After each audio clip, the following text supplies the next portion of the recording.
আমরা যারা মুসলমান বলে দাবি করি, আমরা সবাই কিন্তু জামাতে ইসলামী। ঠিক কি না?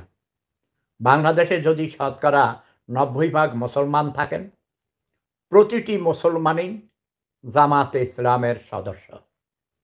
মানে ইসলামের সদস্য।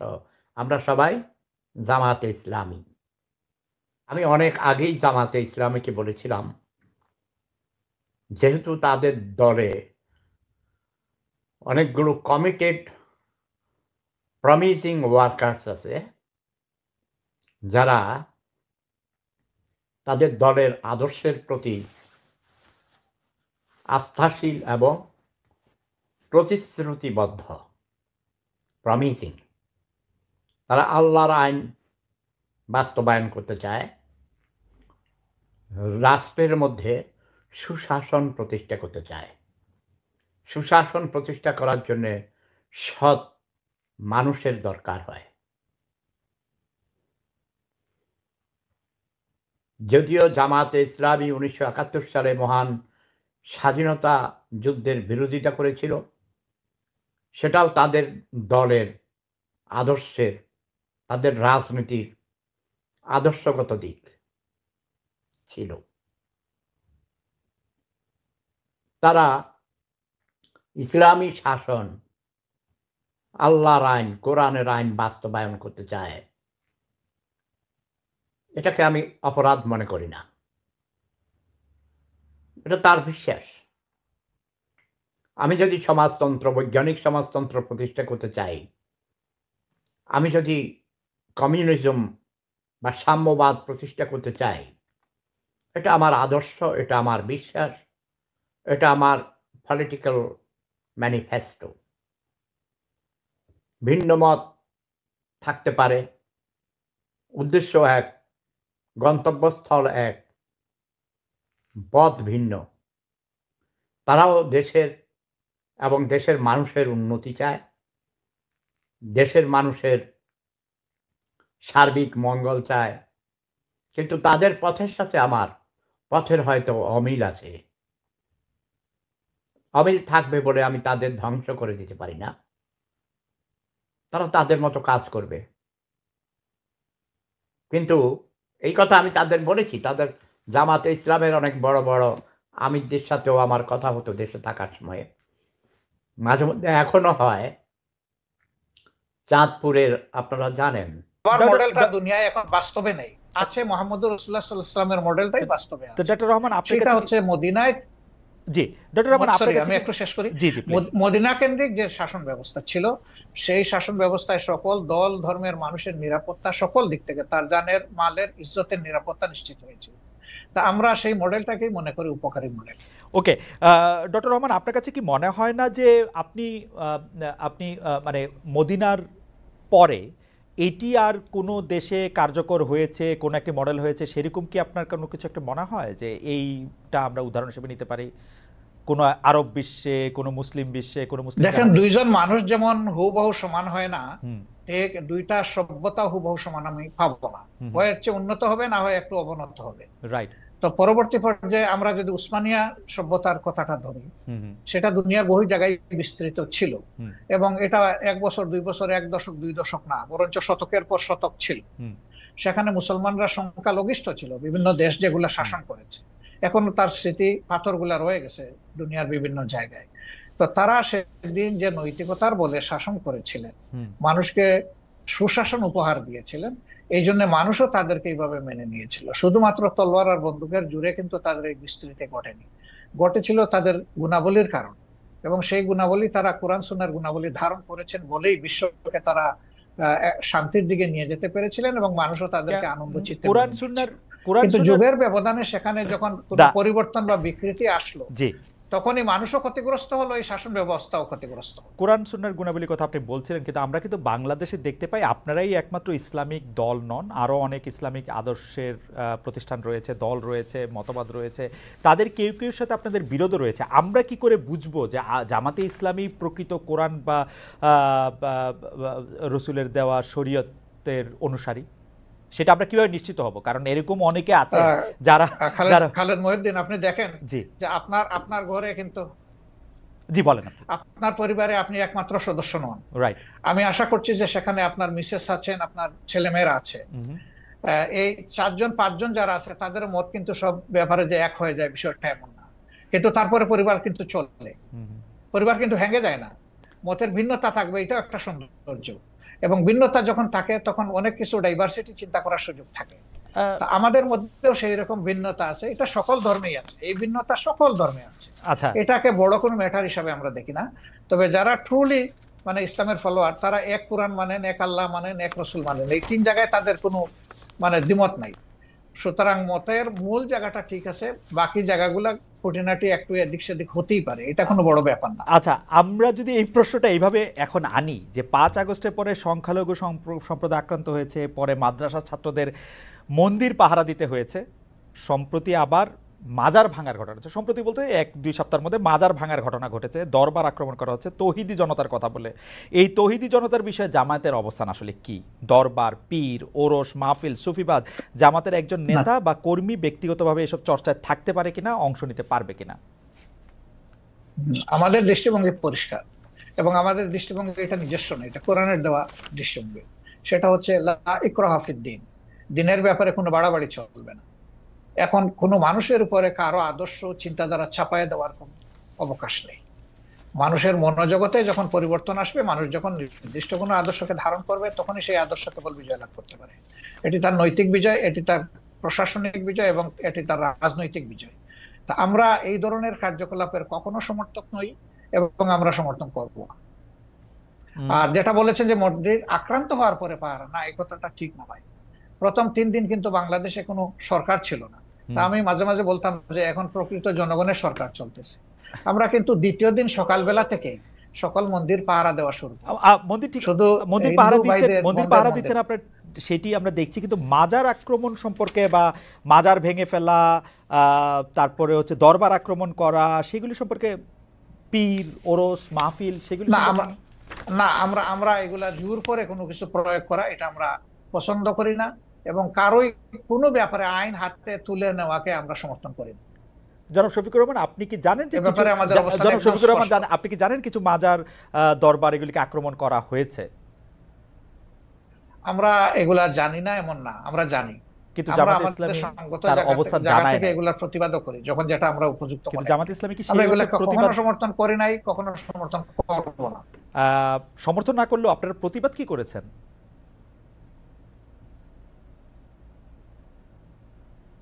ডাক্তার শফিকুর রহমান, আপনারা কি প্রতিবাদ করেছেন? হ্যাঁ, আমরা করি না, আমরা নীতিগত প্রতিবাদ করেছি, একদম আইটেম টু আইটেম যদি ধরেন সেরকম হয়তো আপনি পাবেন। ওকে, অর্থাৎ আপনি মনে করছেন যে মানে এই ধরনের কাজের সাথে মানে আপনি সমর্থন তো করেনই না, বরং এগুলি আপনারা যখন প্রতিবাদ দরকার মনে করবেন তখন করবেন। আমি আবার একটু গঠনতন্ত্রে ফিরে আসি। আপনাদের দলীয় গঠনতন্ত্র অনুযায়ী নিয়মতান্ত্রিক ও গণতান্ত্রিক অবস্থায় সরকার পরিবর্তনে আপনারা বিশ্বাসী, সমাজের সর্বস্তরে আল্লাহ ভীরু চরিত্রবান শতযোগ্য লোকের নেতৃত্ব কায়েমের চেষ্টা করার কথাও বলা আছে সেখানে। কিন্তু আমাদের প্রশ্ন, আপনারা বিভিন্ন সময়ে যেসব দলের সঙ্গে রাজনৈতিক জোট করেছেন, এক পথে হেঁটেছেন, এক ভাষায় কথা বলেছেন, আওয়ামী লীগ, বিএনপি, আবার অনেক, আপনারা জানেন আপনারা জোটের মধ্যে ছিলেন, তাদের মধ্যে কি আপনারা এসব বিষয় দেখেছেন, নাকি আপনাদের রাজনীতিতেও আসলে মানে নাকি আপনাদের রাজনীতিতেও সেটা তাদের মধ্যে আমরা দেখেছেন কিনা, নাকি আপনাদের রাজনীতিতেও শেষ কথা বলে কিছু নাই, ক্ষমতা রাজনীতি আপনাদের লক্ষ্য? আমরা বিষয়টা আমরা ওইভাবে নেইনি। আমরা নিয়েছি যখনই দেশে কোনো ধরনের ফ্যাসিজম অথবা মানে মানুষের উপর চাপে দেওয়া কোনো শাসন যখন এসেছে, কোনো অন্যায় কার্যকলাপ যখন সরকারের পক্ষ থেকে চালানো হয়েছে, তখন আমরা তার প্রতিবাদ করেছি। এবং প্রতিবাদ করতে গিয়ে একই সুরে যারা প্রতিবাদ করেছেন, সঙ্গত কারণে তাদের সাথে আমাদের মিশে গেছে বিষয়টা। এবং আমরা একটা জোটও করেছিলাম, 4 দলীয় জোট, যেটা পরবর্তী পর্যায়ে 20 দলীয় জোটে ক্রমান্বয়ে সময়ের ব্যবধানে রূপান্তরিত হয়েছিল। যদিও এখন আমাদের সেই রকম কোনো রাজনৈতিক জোটে আমরা নেই, বা অনেকেই নাই। যদিও ছোটখাটো 2-1টা জোট আছে, এটা অন্য ব্যাপার, কিন্তু 20 দলীয় জোট নাই, 4 দলীয় জোট নাই। তো জোটে আমরা গিয়েছি, এটা আমাদের রাজনৈতিক কৌশলগত ব্যাপার ছিল, কিন্তু আদর্শিক কোনো ঐক্য এটা ছিল না। যার যার এক একটা আদর্শ আছে, সে তার কর্মীদেরকে কিভাবে কোন মন না মানসে কিন্তু গড়ে তুলবে, কিন্তু ডক্টর এটা রহমান, প্রত্যেকটা কিন্তু দলের ডক্টর নিজস্ব রহমান, এটা ব্যাপার। শুনতে যত ভালো, এটাকে আসলে অতটা বাস্তব। আপনি বলছেন আদর্শিক কোনো মতবাদ নয়, অথচ আমরা দেখছি আমিরে জামায়াতকে তৎকালীন আপনারা বিএনপির প্রধানমন্ত্রীর সাথে ক্যাবিনেটে বসছেন, সেক্রেটারি জেনারেল ক্যাবিনেটে বসছেন। তো যদি মতের মিল না থাকে, যদি আদর্শের মিল না থাকে, আপনারা ক্যাবিনেটে বসে একই সাথে দেশ শাসন করলেন 5 বছর, সেটি কিভাবে সম্ভব হলো? সেটা ছিল রাজনৈতিক অ্যারেঞ্জমেন্ট, এটা আদর্শিক অ্যারেঞ্জমেন্ট না। আমরা রাজনীতি আমাদের আদর্শ জায়গা থেকে থেকে যে বাইরে ডক্টর দুইজন রহমান, মন্ত্রীর কথা আপনি রাজনীতি আদর্শ বলছেন, থেকে তারা বাইরে, 3টা মন্ত্রণালয় তারা সার্ভ রাজনীতি করেছে। রাজনীতিকে আদর্শের আমাদের বাইরে। যে স্লোগান, হ্যাঁ না, আমাদের যে স্লোগান, সেই স্লোগানটা হচ্ছে যে মানুষকে সুশাসন দিতে হলে অবশ্যই সৎ লোক লাগবে। তো তাদের এই জায়গাটায় দেখেন আপনি, যে তারা আলহামদুলিল্লাহ 5 বছর সার্ভ করেছেন কান্ট্রিকে, 3টা মন্ত্রণালয় পর্যায়ক্রমে। কিন্তু তাদের ব্যাপারে কেউ কেউ বিভিন্ন অভিযোগ এনেছেন, অভিযোগ সত্য মিথ্যার এইদিকে আমি যাচ্ছি না, কিন্তু তাদের ইন্টিগ্রিটির ব্যাপারে, অনেস্টির ব্যাপারে এবং তাদের ইফিসিয়েন্সির ব্যাপারে কেউ কিন্তু কোনো প্রশ্ন তোলেনি। কারণ তারা এই আদর্শে লালন করে, এই আদর্শে গড়ে উঠেছে। যে স্লোগান তারা তারা দিতেন, তারা সেই স্লোগানের ছিলেন বাস্তব নমুনা। তো অন্যদেরকে তো ঘর আমরা ঠিক করে দিতে পারবো না, অন্যরা তাদের মতো করে তাদের যেভাবে পছন্দ করেছে সেইভাবে চলে। আজকে যদি এখন আপনি বলতে পারেন আজকে আওয়ামী লীগের সাথে আপনার আদর্শিক জোট না হলে আওয়ামী লীগের সাথে আপনার রাজনৈতিক জোটও হতে পারে। আওয়ামী লীগের সাথে হবে কিনা এটা বলা কঠিন, কারণ যে আওয়ামী লীগ তার নিজের দেশের মানুষকে জনগণের কেনা অস্ত্র দিয়ে গুলি চালাইতে পারে এবং গণহত্যা করতে পারে, তাদের তো রাজনীতি করা তো বহু চিন্তা ভাবনার। তো পাকিস্তান আমলে তো তারা ঠিক করুক। পাকিস্তান আমলে 1971 সালে তো আমাদের পয়সা দিয়ে কেনা অস্ত্র দিয়ে বাঙালিদের মারা হলো, কিন্তু জামাত ইসলামী তো তার বিরোধিতা করে নাই। হ্যাঁ, তার বিরোধিতা করে নাই, করেছে, সেই প্রশ্নে আমি আজকে যাব না। আচ্ছা, 2টা কারণে যাব না। আমি একজন মানুষ, ফরওয়ার্ড লুকিং মানুষ। আচ্ছা, আমি ওই যে পিছনের দিকে মানে বেশি দৌড়াদৌড়ি ছুটাছুটি করাকে একটা জাতির জন্য কোনো ইতিবাচক বিষয় মনে করি না। রাইট। 2 নম্বর হলো, এই ধরনের বিষয়ের যত বেশি চর্চা হবে, জাতি তত বেশি বিভক্ত হবে। একটা বিভক্ত জাতি কখনো দুনিয়া সম্মানের আসনে বসতে পারে না। সম্মানের আসনে বসতে হলে, সত্যিকারের উন্নয়ন এবং শান্তি দেশবাসীকে উপহার দিতে হলে কিছু পয়েন্টে অন্তত পক্ষে সবাইকে একমত হতে হবে, দেশের স্বার্থের ব্যাপার যেখানে জড়িত। তা আমি ওই বিষয়ে যাচ্ছি না। দ্বিতীয়, আমি আরেক কারণে যাব না, যে তখন আমি এনাফ ম্যাচিউর না, বয়সের দিক থেকে আমি বুদ্ধ না, রাজনীতিকে অ্যানালাইসিস করার শক্তি আমার ছিল না। কিন্তু ডক্টর আমি এই আঙ্গিনার কেউ ছিলাম। ডক্টর শফিকুর রহমান, মানে ওই আমলে মানে আসতেছি, কথাটা আমাকে শেষ করতে দেন। কিন্তু এটা তো ঠিক যে লাখ লাখ মানুষ মারা গেছে, কয় লাখ মারা গেছে, এই বিতর্কেও আমি যাব না। আমি ওই বিতর্ক পছন্দ করি না। একটা মানুষও যদি নিরীহ মানুষ অন্যায়ভাবে মারা যায়, সেটাও তো অন্যায়, সেটাও তো অপরাধ। সুতরাং এই কাজ যারা করেছে, অবশ্যই এটা নিন্দনীয় ব্যাপারে কোন সন্দেহ নেই।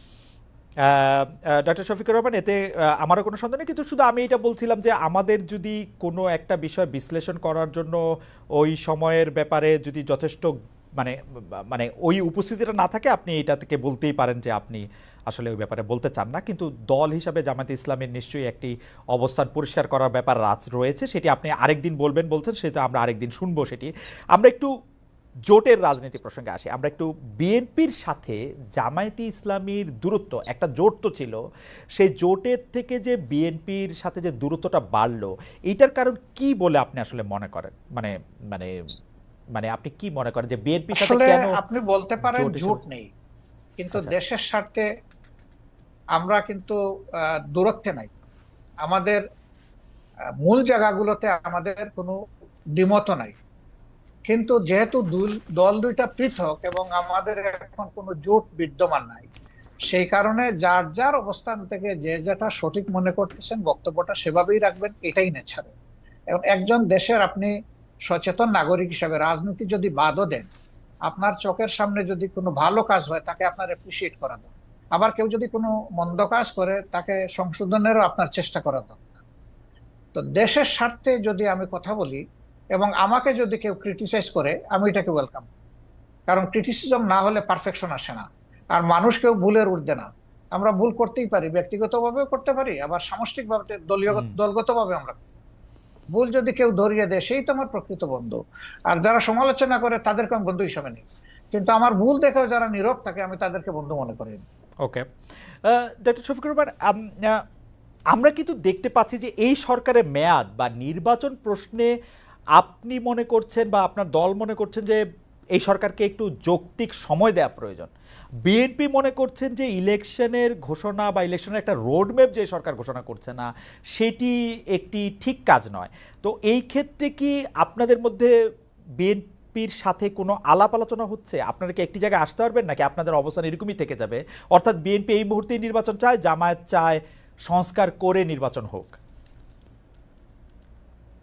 সম্ভবত এটা একসময় তাদের মানে স্ট্যান্ড ছিল, কিন্তু গত কালকে বা পরশুদিন তাদের যে মিটিংটা হলো, যেখানে তাদের দলের অ্যাক্টিং চেয়ার অ্যাড্রেস করেছেন জাতিকে, সেখানে তিনি কিন্তু একই কথা বলেছেন যে এই সরকারকে সাকসেসফুল হতে দিতে হবে এবং তাদেরকে যৌক্তিক সময়ে আমরা দেওয়ার পক্ষে।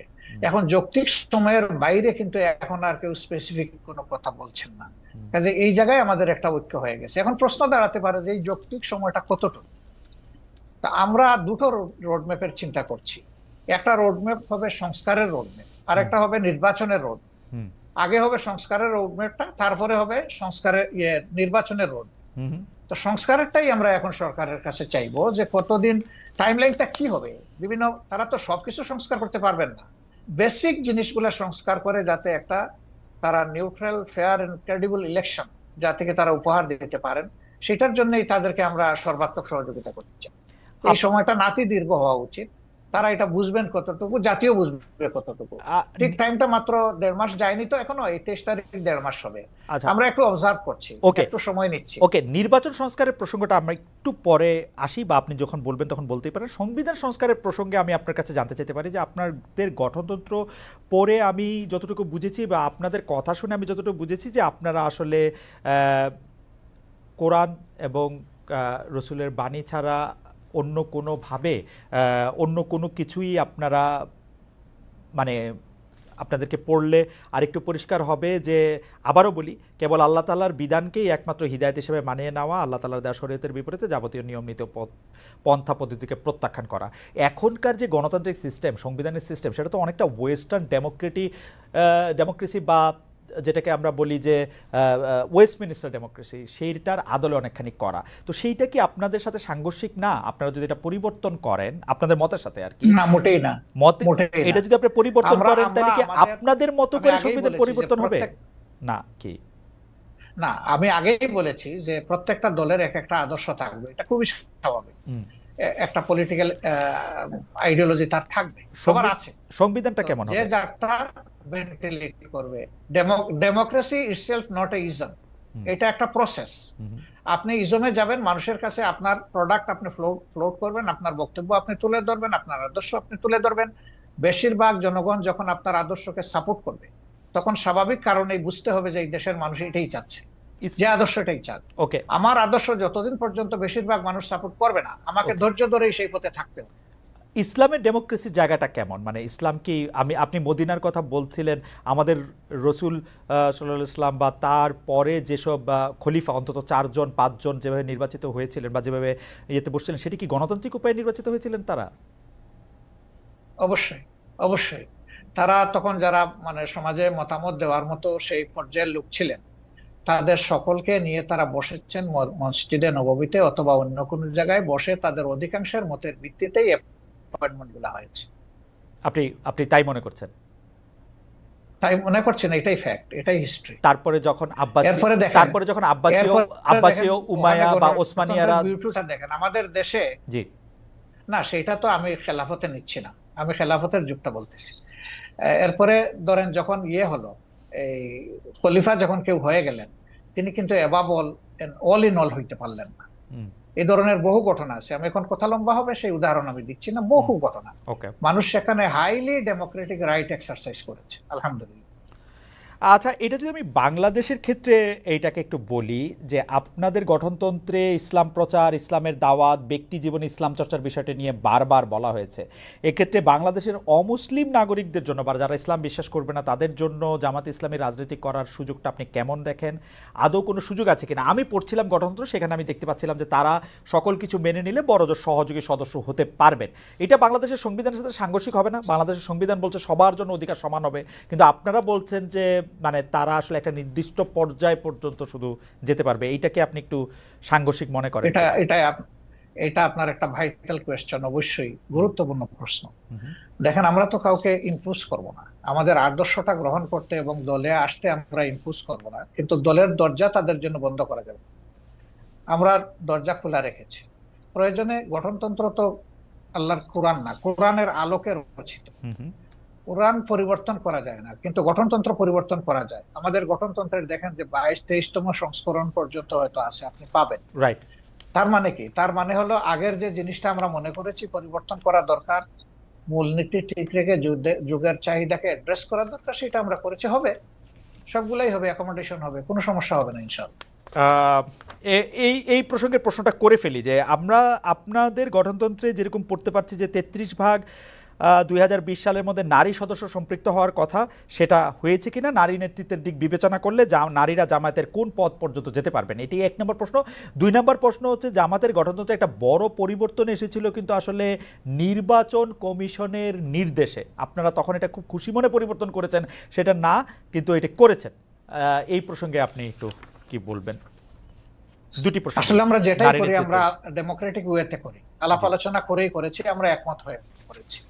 2 নম্বর হচ্ছে নারী মানে কোটার প্রপোর্শনের যে বিষয়টা বলেছেন, আমরা 33 না, আলহামদুলিল্লাহ এখন নারীদের প্রপোর্শন হচ্ছে 44% আমাদের সংগঠন, এবং তারা আমাদের কেন্দ্রীয় সুরায় আছেন, কর্ম পরিষদে আছেন, সব জায়গায় তারা আছে। আচ্ছা, একটি গ্রহণযোগ্য নির্বাচন অন্তর্বর্তী সরকারে করতে হবে। একটি জনপ্রিয় প্রশ্ন এরকম যে আপনারা আওয়ামী লীগকে নির্বাচনে অংশ নিতে দেওয়ার পক্ষে নাকি বিপক্ষে? আওয়ামী লীগ আপনাদের কোনো রাজনৈতিক স্পেস না নিলেও আপনি আওয়ামী লীগের নাম উল্লেখ না করে কোনো ধরনের জুলুম না করার কথা ঘোষণা দিয়েছেন। অনেকে বলেছেন যে এই ঘোষণা না দেওয়ার কে আপনি, এই প্রসঙ্গেও যদি একটু আপনি বলেন। না, এই ঘোষণা দেওয়ার কে প্রশ্ন করেছে? জি, আসলে আমি আওয়ামী লীগের নাম নেই আর আওয়ামী লীগকেও আমি ইন্ডিকেট করি। শুধু আওয়ামী লীগ আমাদের উপরে জুলুম করে নাই, আরো অনেক পক্ষ আমাদের উপরে জুলুম করেছে। দল হিসাবে আমাদের উপরে যে জুলুমটা করা হয়েছে, যেমন ধরেন আমাদের নিবন্ধন কেড়ে নেওয়া হয়েছে, আমাদের প্রতীক কেড়ে নেওয়া হয়েছে, আমাদের অফিসগুলা সিলগালা করা হয়েছে, আমাদের শেষ পর্যন্ত তারা দিশাহারা হয়ে আমাদেরকে নিষিদ্ধ ঘোষণা করেছে। এই যে কাজগুলা দলের উপরে যে জুলুম করেছে, আমরা বলছি যে এটার প্রতিশোধ আমরা নেব। কারণ প্রতিহিংসার জন্ম নেই, আর প্রতিশোধ যখনই নিতে যাব তখন আইন হাতে তুলে নেওয়া হয়। আমরা আইন হাতে নেওয়ার ব্যাপারে আমরা বিশ্বাসী না। কিন্তু সাথে সাথে এই কথাটা আমরা বলেছি যে ভিকটিম এবং ভিকটিম ফ্যামিলি যদি আইনের আশ্রয় নেয়, এটা তাদের রাইট, ন্যায় বিচার পাওয়া, তাহলে আমরা তাদেরকে সর্বাত্মক সহযোগিতা করবো। আমরা স্ট্যান্ড থেকে সরিনি, আমাদের স্ট্যান্ড আছে। এখানে আওয়ামী লীগের নামও নেওয়া হয়নি, আওয়ামী লীগকে ইন্ডিকেটও করা হয়নি, এটা ছিল একটা সামগ্রিক বক্তব্য। আমার এই বক্তব্যটাকে টুইস্ট করা হয়েছে যে জামাতের আমির আওয়ামী লীগকে ক্ষমা করে দিয়েছেন এবং সাধারণ ক্ষমা ঘোষণা করেছেন। প্রথমটা তো নাই, দ্বিতীয়টা করার আমি কে? একটা রাষ্ট্রের সাধারণ ঘোষণা করার একমাত্র ব্যক্তি হচ্ছেন রাষ্ট্রপ্রধান, যিনি অর্থাৎ প্রেসিডেন্ট। তিনি ছাড়া প্রধানমন্ত্রী এটা পারে না, আর কেউই পারে না। আমি কে এটা করার? আমার তো কোনো অধিকার নাই। বরঞ্চ আমরা বারবার বলে আসছি যে যাদের উপরে জুলুম হয়েছে, যারা ক্ষতিগ্রস্ত হয়েছে, নিহত আহত গুম হয়েছে, তার সম্পদ হারা হয়েছে, চাকরি হারা হয়েছে, তারা অবশ্যই মামলা করবে এবং তাদেরকে আমরা সঙ্গত সহযোগিতা করব। আচ্ছা, এইটি অবশ্য আমাদের একটি প্রশ্ন, কারণ হচ্ছে যে পত্রপত্রিকায় যেটি ছাপা হলো আওয়ামী লীগকে ক্ষমা করে দেওয়ার ঘোষণা জামায়াতের আমিরের, অনেকেই বলেছেন যে আপনি হয়তো খোলা মনে সাদা মনে সেই ক্ষমাটি ঘোষণা করতেই চেয়েছেন, কিন্তু পরে যখন আপনার দলের লোকেরা বা আপনি ফিরে গিয়ে চাপের মুখে সেটি আবার একটু বক্তব্য অন্যরকম করছেন, বিষয়টি কি ঠিক? মোটেই না, আমি মোটেই না। আমার বক্তব্য টুইস্ট করা হয়েছিল, সেটাকে আমি ক্লিয়ার করেছি। কোনো চাপও ছিল না আমার উপরে, এবং আমি এখানে কোনো হীনমন্যতায় ভুগিনি। আমি যা ভালো মনে করেছি, খোলা মনে সেটি বলেছি। আচ্ছা, আরেকটি প্রশ্ন আসতে চাই, সেটা হচ্ছে বৈষম্য বিরোধী যে ছাত্র আন্দোলনের যে রাজনৈতিক প্ল্যাটফর্ম, সেটি নিয়ে আমি সরি একটু আপনাকে ইন্টারাপ্ট করব। আপনি বলেছিলেন যে আওয়ামী লীগ নির্বাচনে আসুক, তারা রাজনীতি করুক, এটা আমি চাই। জি, আগে আওয়ামী লীগকে ডিসিশন নিতে হবে তারা আসলেই রাজনীতি করবে কিনা, তারা আসলেই রাজনীতি চায় কিনা। কারণ তারা যখনই ক্ষমতায় গিয়েছে তখন তো তারা রাজনীতির বাইরে চলে গেছে। প্রথম পিরিয়ডে শেখ মুজিব সাহেব জীবিত থাকা অবস্থায় তো তিনি বহুদলীয় গণতন্ত্রকে একদম শেষ করে দিয়ে একদলীয় বাকশাল কায়েম করেছেন। আওয়ামী লীগ যখনই ক্ষমতায় এসেছে সেই জিনিসটাই এস্টাবলিশ করার চেষ্টা করছে। এবারও তারা কিন্তু সে পথেই হাঁটছিল, এবং তাদের নেতারা বলতেন যে আমরা বাকশালের চেতনা অন্তরে ধারণ করি। সাংঘাতিক কথা। বাকশালের চেতনা যদি ধারণ করেন তো আওয়ামী লীগের নামে রাজনীতি করেন কেন? তাহলে তো তাদের সাহস করে বাকশালের নামেই রাজনীতি করতেন, দেখতেন যে জনগণ তাদেরকে কিভাবে রিসিভ করে। সেটা তো তারা করেননি। এই জন্য আওয়ামী লীগ আদৌ রাজনীতি করবে নাকি ফ্যাসিজম করবে, আগে আওয়ামী লীগ ডিসিশন নেয়। আচ্ছা, এই প্রসঙ্গে আমি একটু জানতে চাই, 96 সালে যখন বিএনপির বিরুদ্ধে আপনারা তত্ত্বাবধায়ক সরকার কায়েম করার জন্য আন্দোলন করছিলেন, তখন কি আওয়ামী লীগের সাথে আপনারা জোটবদ্ধ হয়ে রাজনীতি করেছিলেন? না না, আমরা কোনো জোট গঠন করিনি। তবে মাঝে মধ্যে তাদের সাথে আমাদের যৌথ সভা হয়েছে, কিন্তু কোনো জোট আমরা করিনি। আর সেই ইস্যুটাও দেখেন, সেটা ছিল কেয়ারটেকারের ইস্যু। আগামীতে যদি আরো একটি যৌক্তিক ইস্যু আপনাদের সামনে আসে, আপনারা আওয়ামী লীগকে সাথে নিয়ে এরকম করবেন কিনা? না, আমরা আওয়ামী লীগকে সাথে নেইনি। আওয়ামী লীগ আমাদের ইস্যুতে এসে পরে শরিক হয়েছে, এবং শরিক হইতে গিয়ে তারা আমাদের ইস্যু হাইজ্যাক করতে চাইলেন। স্বয়ং শেখ হাসিনা বলে ফেললেন যে এটা তার মানুষ, মানে তার ব্রেইনের প্রোডাক্ট, ব্রেইন চাইল্ড এই কেয়ারটেকার সরকার। মানুষ আসলো এটা নিয়ে যে এর 2 বছর আগে জামাত ইসলামের পক্ষ থেকে Abbas Ali Khan on behalf of professor Golam Azam, তিনি কিন্তু এই কেয়ারটেকারের ফর্মুলা জাতির সামনে উত্থাপন করেছিলেন একটা জনসভার মাধ্যমে। আওয়ামী লীগ 2 বছর পরে এসে বলে যে এটা তাদের আবেগ। আমরা হাসলাম। তা আওয়ামী লীগের এইরকম ক্রেডিট হাইজ্যাক করার আরো বহু ইতিহাস আছে, সেটা বলতে গেলে অনেক সময় লাগবে। আমরা দর্শকদের যে প্রশ্ন করেছিলাম সেটি আসলে আপনি এখন মিস ইন্টারপ্রিটেশন বলছেন, সেই মিস ইন্টারপ্রিটেশন থেকে আমরা দর্শকদের কাছে প্রশ্ন করেছিলাম যে আওয়ামী লীগ সরকারের জুলুম সম্প্রতি দল হিসাবে ক্ষমা করার ঘোষণা দিয়েছে বাংলাদেশ জামাতে ইসলামী। জামায়াতের অবস্থান সঠিক বলে মনে করেন কিনা? শতকরা 73% দর্শক মনে করছেন যে না, এটি সঠিক নয়। শতকরা 27% দর্শক মনে করছেন যে কিন্তু আপনার প্রশ্ন, আমি যদি বলি বিনয়ের সাথে যে আপনার প্রশ্নটাই তো সঠিক হয় না। না, সেটি তো আমরা আপনার বক্তব্যে পরিষ্কার হলাম যে আমাদের প্রশ্ন সঠিক হয় নাই। তবু যেহেতু যে প্রশ্নটি করেছিলাম, আবার দেন একটু দেখি তারা কি বলে। হ্যাঁ, না ঠিক আছে, আমরা আবারও নিশ্চয়ই এটি আবার জানতে চাইবো যে আমরা আরেকটি করব যে এটি আসলে উনার বক্তব্য নয় বা উনার বক্তব্যকে একটু মোচড় দেওয়া হয়েছে, যেটি ডক্টর শফিকুর রহমান একটু না, ভালোই মোচড় দেওয়া হয়েছে। কিন্তু এটি সবাই দলবদ্ধভাবে এই মোচড়টি কেন দিল বা দিতে পারলো বলে আপনার মনে হয় ডক্টর শফিকুর রহমান? আমাদেরকে সবাই খুব ভালোবাসে, তো এই জন্য আমাদের নিয়ে কসলাইতেও ভালোবাসে।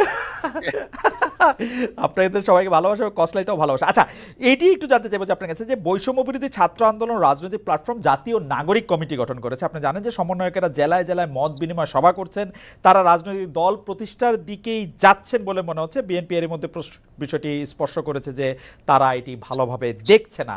আপনাদের দল কিভাবে দেখছে? আসলে তারা এখনো বলে নাই যে তারা দল গঠন, একবার বলেছিল 2 মাসের মাঝে একটা দল গঠন করবে। পরবর্তী পর্যায়ে তাদের সমন্বয়করা আবার বলেছে যে না, এরকম কোনো সিদ্ধান্ত আমরা নেইনি। আর নাগরিক কমিটি গঠনের ব্যাপারে তারা উদ্দেশ্য বলেছে যে আমরা এটা কোনো দল নয়, কোনো রাজনীতির প্ল্যাটফর্ম নয়, বরঞ্চ সরকারকে বিভিন্ন দিক থেকে আমরা একটা প্রেসার গ্রুপ হিসাবে কাজ করব, যাতে কোনো সরকার ডাইনেভাবে ডেভিয়েট হতে না পারে। তারা যদি এতটুকুতে থাকে তাইলে আমার কোনো মন্তব্য নাই। আপনি যদিও বলেছেন, কিন্তু আপনাকে পেলাম বলে প্রশ্ন করেই রাখি, বাংলাদেশের জাতীয় সঙ্গীত নিয়ে আপনার অবস্থান কি, বা আপনি কি মনে করেন, কি মনে করছেন থাকা উচিত? একেবারেই স্পষ্ট। জি, আপনার এই সময় একটা প্রশ্ন এসেছে বলে নিশ্চয়ই আপনি এই প্রশ্ন করছেন। জি, আমরা সাথে সাথেই কিন্তু আমাদের পক্ষ থেকে এটা ক্লারিফাই করেছি এবং আশা করি আপনি সেটা জানেন। আচ্ছা, আপনি যদি দর্শকদের উদ্দেশ্যে আবার একটু বলে দিতেন, দর্শকদের অনেকেই প্রশ্ন করছেন। আমরা যেটা বলেছি যে একজন সাবেক সেনা অফিসার, ঊর্ধ্বতন সেনা অফিসার, যিনি 8 বছর তিনি আয়নাগরে ছিলেন, মজলুম ছিলেন, তিনি একটা ভার্চুয়াল কনফারেন্সে 2টো কথা বলেছেন, একটা জাতীয় সংগীতের ব্যাপারে আর একটা মুক্তিযুদ্ধে হতাহতের সংখ্যা ব্যাপারে। তা আমরা বলেছি যে এটা তার বক্তব্য, আমাদের প্রতিনিধিত্ব নয়, এবং তিনি কোনো পর্যায়ে জামাতের সাথে সাংগঠনিকভাবে সম্পৃক্ত নন। তবে হ্যাঁ, তিনি আমাদের শ্রদ্ধার পাত্র এই অর্থে যে তিনি একজন মুসলিম মানুষ, এবং তার জুলুমটা করা হয়েছে সম্ভবত তার পিতা জামাত ইসলামের সাবেক আমির অধ্যাপক গোলাম আজম ছিলেন, সেই কারণে। এটা তো আমাদের জন্য ব্যথা এবং বেদনার কারণ। এটা আমি না শুধু, এটা গোটা জাতির অনেকেই তার ব্যাপারে সমবেতি বা করে, কিন্তু আমরা এটা পরিষ্কার করেছি যে তার বক্তব্য জামাত ইসলামের বক্তব্য নয়। ডক্টর শফিকুর রহমান, 2013 সালে গণজাগরণ মঞ্চ, পরে আবার তাদের বিপরীতে হেফাজত ইসলামী মাঠে নামে, শাপলা চত্বরে সরকারের পতনের আন্দোলন আওয়ামী লীগ সরকার কোনো মতে ঠেকায়। পরে আবার আওয়ামী লীগ সরকারের হেফাজতের মধ্যে এক ধরনের একটা বোঝাপড়া হয়, শেখ হাসিনা ইভেনচুয়ালি কওমি জননী উপাধি লাভ করেন। সরকারের মডেল মসজিদ নির্মাণ কওমি সার্টিফিকেটকে এম এর সমতুল্য বলা, এগুলিকে আপনি কিভাবে দেখেছেন, কিভাবে দেখেন? হেফাজতে ইসলামের সাথে বা হেফাজতে ইসলামের এই কার্যক্রমকে জামাতে ইসলামী কিভাবে দেখে? আমি তৎকালীন সরকারের আচরণকে নিষ্ঠুর রসিকতা হিসাবে দেখি, নিষ্ঠুর রসিকতা। আর কিছু কি একটু ব্যাখ্যা করবেন বা একটু বলবেন যে কেন নিষ্ঠুর রসিকতা দেখেন? তাহলে তারা সরকারের আচরণকে একদিকে যেমন তাদেরকে সার্টিফিকেটের রিকগনিশন দিয়েছেন, তাদের একজন কওমি জননী বানিয়েছেন শেখ হাসিনাকে, এটা সমস্ত কওমি অঙ্গনের লোকদের বক্তব্য না।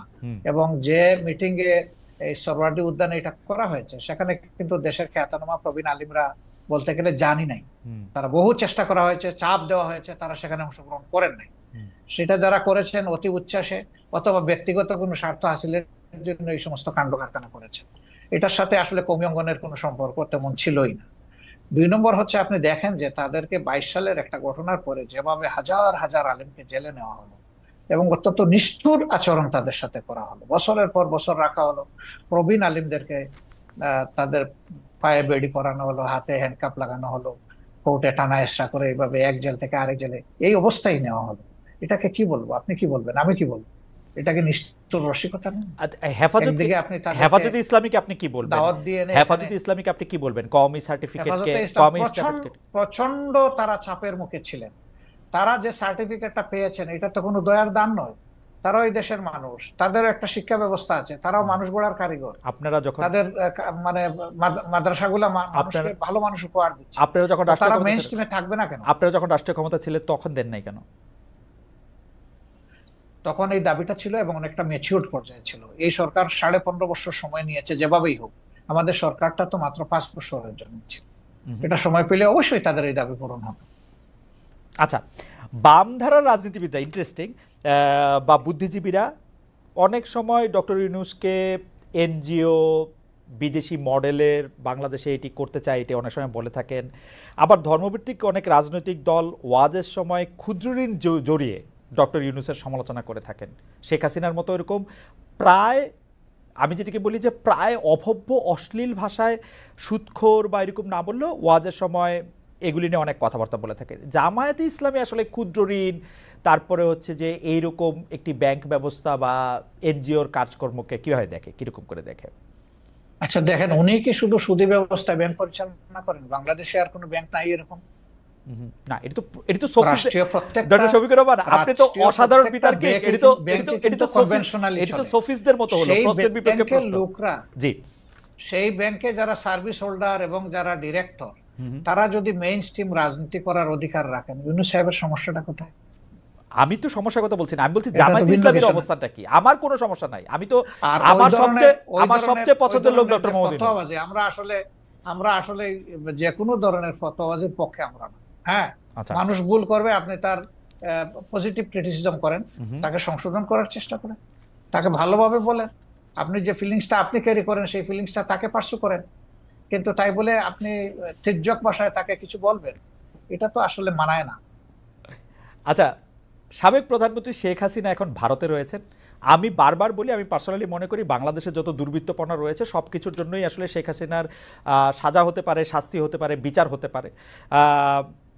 কিন্তু মোদি সরকারের সঙ্গে আমরা দেখতে পাচ্ছি যে ডক্টর ইউনূস সরকারের সম্পর্কে ঘনিষ্ঠতা নেই, যতটা ছিল হচ্ছে শেখ হাসিনা সরকারের সঙ্গে তার ঘনিষ্ঠতা। বাংলাদেশের অনেকের দাবি শেখ হাসিনাকে বাংলাদেশে ফিরিয়ে এনে তাকে আসলে বিচারের মুখোমুখি করতে হবে। ডক্টর ইউনূস সরকারের সঙ্গে আমরা বরং পাকিস্তানের ঘনিষ্ঠতা বাড়ার লক্ষণ আমরা দেখতে পাচ্ছি। কিন্তু সম্প্রতি আপনারা অর্থাৎ জামায়াতে ইসলামী ভারতের সঙ্গে বন্ধুত্ব করার আগ্রহ দেখিয়েছেন। ভারত কি কোনো সাড়া দিয়েছে, নাকি এই বন্ধুত্ব করার আগ্রহটা নিয়ে একটু আপনার কাছে শুনতে চাই যে এটা আসলে কিরকম? অনেক ধন্যবাদ আপনাকে। বাংলাদেশের সংবিধানে আপনি আইনজীবীর একজন মানুষ ছিলেন এবং আপনার ভালো করে জানা আছে, আমাদের সংবিধানে পরিষ্কার লেখা আছে যে বিশ্বের সবগুলা শান্তিকামী গণতান্ত্রিক দেশের সাথে আমাদের বন্ধুত্বপূর্ণ সম্পর্ক থাকবে। এটা শুধু ভারতকে আলাদাভাবে বলা হয়নি, কিন্তু ভারত আমাদের নিকটতম প্রতিবেশী, বৃহৎ প্রতিবেশী। আমি তাদের সাইজ সংখ্যার দিক থেকে বলছি না, আমাদের সাথে তাদের বর্ডার টা সবচেয়ে বেশি। অল্প একটু আছে মায়ানমার, বাকিটা আমাদের ব্যাপার। তো এই জায়গায় আমার প্রতিবেশী তো আমি বদলাতে পারবো না, যে কথাটা আমি সব সময় বলবো। প্রতিবেশী তো আমার প্রতিবেশী থাকবে, প্রতিবেশী যদি শান্তিতে থাকে আমিও শান্তিতে থাকবো। Okay. আমি যদি অশান্তিতে পড়ে যাই আমার প্রতিবেশীও শান্তিতে থাকতে পারবে না। আমরা কেন অশান্তির দিকে যাব? উভয় প্রতিবেশী আমরা পরস্পর মিউচুয়াল রেসপেক্ট এবং ইকুয়ালিটির ভিত্তিতে যদি আমাদের কূটনীতিকে, পারস্পরিক সম্পর্ককে, দুই দেশের স্বার্থ সংশ্লিষ্ট বিষয়টাকে যদি আমরা সুবিবেচনায় নিই, এটা উভয়ের জন্য ভালো। সেই দৃষ্টিকোণ থেকে আমি আলাদা করে ভারতের কথা বলিনি, আমি সবার কথাই বলেছি। এবং যেহেতু তারা আমাদের নিকটতম প্রতিবেশী, সেই কারণে আমরা প্রতিবেশীর সাথে তাদের পক্ষ থেকে আমাদের পক্ষ থেকে দুই দিক থেকেই সুপ্রতিবেশী সুলভ আচরণটা আমরা পছন্দ করি, দেখতে চাই। মুক্তিযুদ্ধ একটি প্রসঙ্গ, আপনি আসলে খুবই ফরওয়ার্ড লুকিং মানুষ, কিন্তু আসলে আমাদের ইতিহাস দাঁড়িয়ে থাকে বর্তমানের উপর ভিত্তি করে, বর্তমানটা আবার ভবিষ্যতের ভিত করে দেয়। সেই জন্য আমি এটা বলতেছি, আপনি বলতেছিলেন যে আপনি আসলে আর কোনো বিভেদের রাজনীতি বাংলাদেশে হোক সেটি আপনি চান না, কিন্তু আপনি এখন দেখতে পাচ্ছেন যে যারাই মুক্তিযুদ্ধের, আমি বলতে চাই না যে আওয়ামী লীগ মুক্তিযুদ্ধের সপক্ষে ছিল, কিন্তু যারাই মুক্তিযুদ্ধের কথা বলেছেন তাদেরকে এমনকি কবরে গিয়েও আক্রমণ করা হচ্ছে, তাদেরকে আসলে গ্রেপ্তার করা হচ্ছে। বলা হচ্ছে যে মানে আমরা এই বিষয়গুলিকে আসলে কিভাবে ব্যাখ্যা করব, মানে যেহেতু তারা আওয়ামী লীগ সরকারের পক্ষে ছিল, বা মুক্তিযুদ্ধ তো আওয়ামী লীগ সরকারের একলান না, কিন্তু তারা আসলে বিভিন্ন ধরনের এইসবের সম্মুখীন হচ্ছেন, এইটিকে আপনি আর আসলে কিভাবে দেখেন? গ্রেপ্তার করা হচ্ছে, মামলা আসলে দেখেন, তাদের উপরে আক্রমণ বা আইন হাতে তুলে নেওয়া, আমি আগেই বলেছি যে এটা আমরা সমর্থন করি না। কিন্তু কেউ যদি পারপিট্রেটর হয়, যদি মানুষের উপর জুলুম করে, মানুষের অধিকার নষ্ট করে, যদি দেশের টাকা লুণ্ঠন করে বিদেশে পাচার করে, তাহলে তার তো বিচার হতে হবে, তার বিচার হওয়াটা উচিত। এটা এ কারণে নয় যে তিনি মুক্তিযুদ্ধের পক্ষের বা বিপক্ষের, বরঞ্চ যদি কেউ কিছু করে থাকে তাদের অন্যায় আচরণের কারণে তাদের সাথে এটা হচ্ছে। তাও আমরা বলবো যে এটা আইনের মাধ্যমে হওয়া উচিত, যথাযথ কর্তৃপক্ষের মাধ্যমে হওয়া উচিত, কারোই আইন হাতে তুলে নেওয়া উচিত নয়। এই জন্য আমরা এবারকার চেঞ্জের সাথে সাথেই আমরা একটা আহ্বান জানিয়েছিলাম যে আমরা আইন হাতে তুলে নেব না এবং আমরা কোনো প্রতিশোধ নেব, বরঞ্চ আইনের কাছে আমরা যদি কাউকে মনে করি যে সে অপরাধী বা দুষ্কৃতিকারী, আমরা আইনের কাছে তাকে তুলে দিতে সহায়তা করব। এটা কিন্তু মুক্তিযুদ্ধের কারণে না, এটা তাদের অপরাধের কারণে না। কিন্তু তাদের সামনে আসলে ধরেন বড় দুর্নীতিবাজ, বড় স্পেসিফিক তার বিরুদ্ধে অভিযোগ রয়েছে, সেটি নিয়ে আমার প্রশ্ন না, কিন্তু দেখা গেছে যে মুক্তিযুদ্ধ নিয়ে বা জামায়াতে ইসলামের বিরোধিতা নিয়ে যাদের অবস্থান ছিল তাদেরকে এখন সাংঘাতিক হেনস্থার সম্মুখীন হতে হচ্ছে। আপনারা বলছেন যে আপনারা প্রতিশোধ পরায়ণ নন, কিন্তু আমরা এক ধরনের প্রতিশোধ পরায়ণতাকে এর মধ্যে দেখতে পাচ্ছি না। বারবার বলাও হচ্ছে, মানে সোশ্যাল মিডিয়া খুলে আমরা দেখি যে তখন জামায়াতে ইসলামকে এটি বলেছে। এর সাথে আমাদের একজন সমর্থক জড়িত, নেতা কর্মী জড়িত থাকা তো দূরের কথা, একজন সমর্থক জড়িত নেই। ওকে, একটা এই প্রসঙ্গে আসি ডক্টর শফিকুর রহমান, যে রাজাকার বিষয়ক শেখ হাসিনা একটি বক্তব্য কেন্দ্র করে ছাত্র আন্দোলনে মোড় ঘুরে গিয়েছে, এটি অনেক বিশ্লেষকই বলছেন। আমাদের মাত্র 2 মাসের মতো সময় হয়েছে, আরও যদি সময় পরে সেটির আমরা একটা নিশ্চয়ই তাত্ত্বিক একটি পটভূমি পাবো। তিনি পালিয়ে যেতে বাধ্য হয়েছেন। সম্প্রতি আমরা দেখেছি যে বৈষম্য বিরোধী যারা ছাত্র আন্দোলনের সমন্বয়ক রয়েছেন তারা বলছেন স্বৈরাচার শেখ হাসিনার বক্তব্যের প্রতিবাদে তারা নিজেদের রাজাকার বলেছিলেন। সেখানে তারা বলেছিলেন কে বলেছে স্বৈরাচার, কিন্তু রাজাকার বিষয়টি তারা ধারণ করতে চান না। কিন্তু আমরা দেখেছি যে জামায়াতে ইসলামের বিভিন্ন সমাবেশে আমরা রাজাকার স্লোগান পাচ্ছি। এ থেকে আপনারা আসলে কি বার্তা দিতে চান? আমি আরো স্পেসিফিকলি বলি, সম্প্রতি টাঙ্গাইলে আপনার জনসভায় আপনার বক্তব্য চলাকালেই কর্মীরা স্লোগান দিয়েছে তুমি কে আমি কে, রাজাকার রাজাকার। আমি এটা শুনি নাই, আমি ছিলাম, আমি শুনি নাই। আপনি শুনে থাকলে আপনাকে ধন্যবাদ। এখানে আমার বক্তব্য একদম পরিষ্কার, জি একদম পরিষ্কার। দেখেন, রাজাকার যদি গালি হয়ে থাকে তাহলে এটা আওয়ামী লীগের মানে ক্রেডিটে পড়বে। রাজাকার যদি এটা বুলি হয়ে থাকে তাও আওয়ামী লীগ সৌভাগ্যবান। আওয়ামী লীগেরই মিনিস্টার আকম মুজাম্মল হক সাহেব, মুক্তিযোদ্ধা বিষয়ক মিনিস্টার, তিনি একটা তালিকা করেছেন রাজাকারের। সেখানে সবচেয়ে কোন দলের পাতে বেশি পড়েছিল? আপনি তো সচেতন সাংবাদিক, আপনি আমাকে একটু বলে সাহায্য করেন। আমি অবশ্য রাজাকারের তালিকা দেখি নাই, কিন্তু আমি শুনেছি যে এতে আওয়ামী লীগের অনেকেই সেই তালিকার মধ্যে অন্তর্ভুক্ত ছিল, যারা আওয়ামী লীগ পরে সক্রিয়। অনেকে না, যে তালিকাটা হয়েছে এটার 8 ভাগের 7 ভাগ তাদের একার পাতে পড়েছে। এটা কি এমন হতে পারে যে আপনাদের দলের লোকেরা আওয়ামী লীগে জয়েন করেছে, নাকি আওয়ামী লীগই করতো তার আগেও? তারা পরিষ্কার করলো না কেন? আমি জানি না, তারা হয়তো পরিষ্কার করতে পারতো। তাইলে যে দলে যেভাবেই হোক, যে দলে রাজাকার সবচেয়ে বেশি সেটা হবে রাজাকারের দল। ভালো হইলো তাদের ক্রেডিট, মন্দ হইলো তাদের লাইবিলিটি। কিন্তু আপনার দলের মধ্যে থেকে একটা একটা একটা আছে না একটা শফিকুর রহমান, আপনি আপনার রাজনৈতিক মতবাদ, রাজনৈতিক আদর্শ, আপনি যেভাবে চলছেন, যেভাবে বলছেন, তার তার বিপরীত আদর্শেরও অনেক কিছু কি আমরা আসলে দেখতে পাচ্ছি, যেটা অনেক সময় আপনার কাছে আমি জানি না কাম্য মনে হচ্ছে না। যেমন ধরেন ঢাকা বিশ্ববিদ্যালয়ে বহিরাগত বলে সম্প্রতি একটি ছেলেকে পিটিয়ে মারা হলো, বা তাকে চোর বলে এটি বলে জাহাঙ্গীরনগর বিশ্ববিদ্যালয়ে তো একজনকে মারা হলো, বলা হলো যে সে আসলে ছাত্রলীগের কর্মী বা নেতা। এই বিষয়গুলিকে আসলে আপনারা কিভাবে দেখছেন? মানে এটি কেন হচ্ছে বলে আপনার মনে হয়? আমরা মোটেই ভালোভাবে দেখি না। এটা যারাই করুক, এটা তারা সঠিক করে নাই। তাদেরকে আইনের আওতায় আনা উচিত, চিহ্নিত করে এরা কারা। এই বৈষম্য বিরোধী ছাত্ররা জাহাঙ্গীরনগর বিশ্ববিদ্যালয়ে নিজেরা মিছিল করে দাবি জানিয়েছে যে এরকম যারা আছে তাদেরকে আইনের আওতায়, আমি তাদের সাথে একমত, তাদেরকে আইনের আওতায় আনা উচিত, যেই করুক। আমি করলে আমাকে। প্রিয় দর্শক, আজকের মতো এখানেই শেষ করলাম। আবার দেখো নতুন কোনো ভিডিও নিয়ে, সে পর্যন্ত ভালো থাকবেন, সুস্থ থাকবেন। আল্লাহ হাফেজ।